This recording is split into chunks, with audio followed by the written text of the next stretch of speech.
And speaking of the South Africans, you guys both have IMBD pages, so you are the people. You are doing things. Did you imagine? Did you imagine when you were like, say in your 20s, maybe you in your teens, baby, that you'd be doing this? That we're like literally that movie, Coming to America. We're coming to America.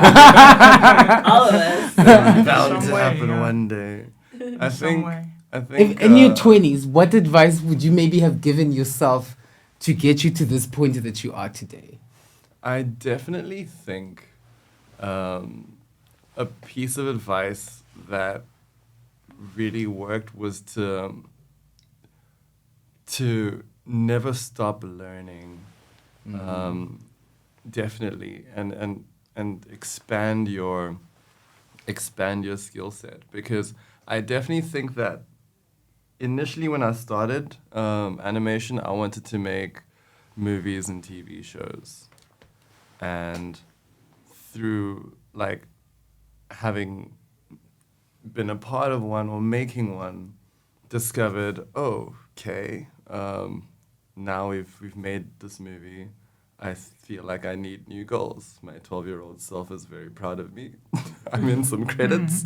I need to do stuff because, and it's through that whole like branching out and discovering different aspects of animation that aren't necessarily just film and television.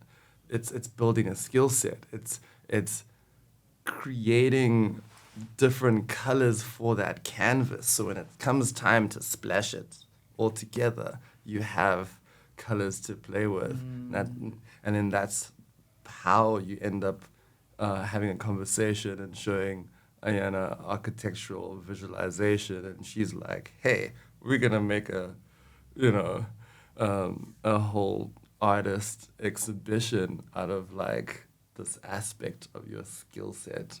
Right. And me then bringing what I've picked up along the way with me and finding new solutions, with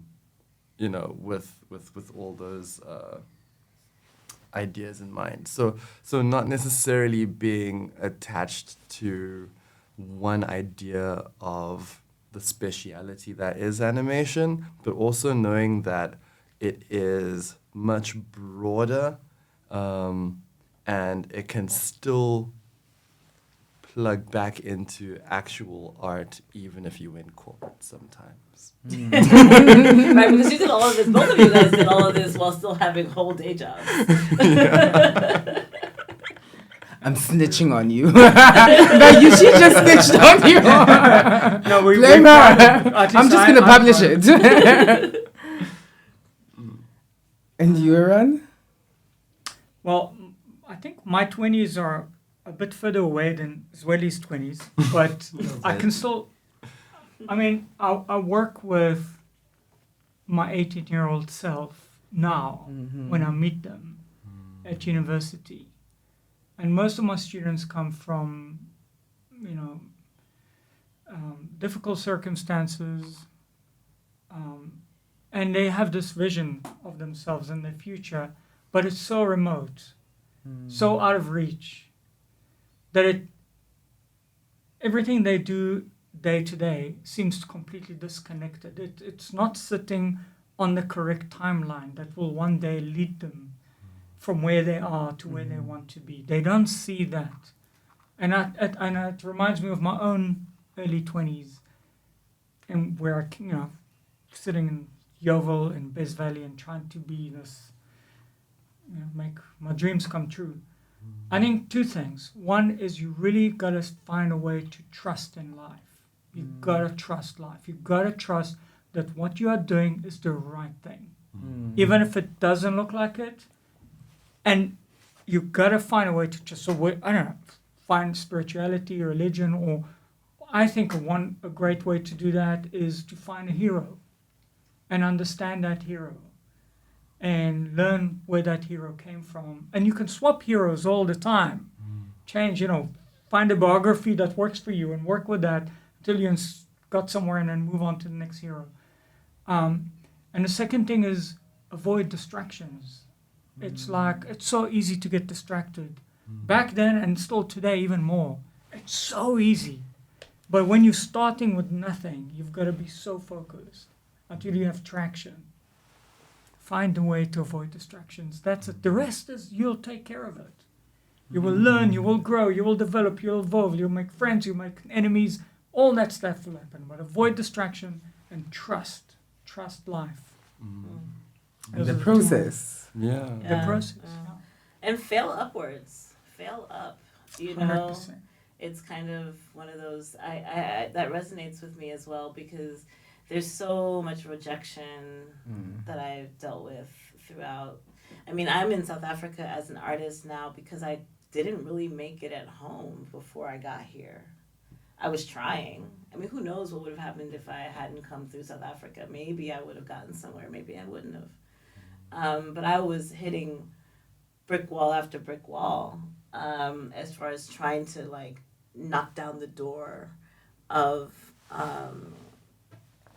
the fine art world.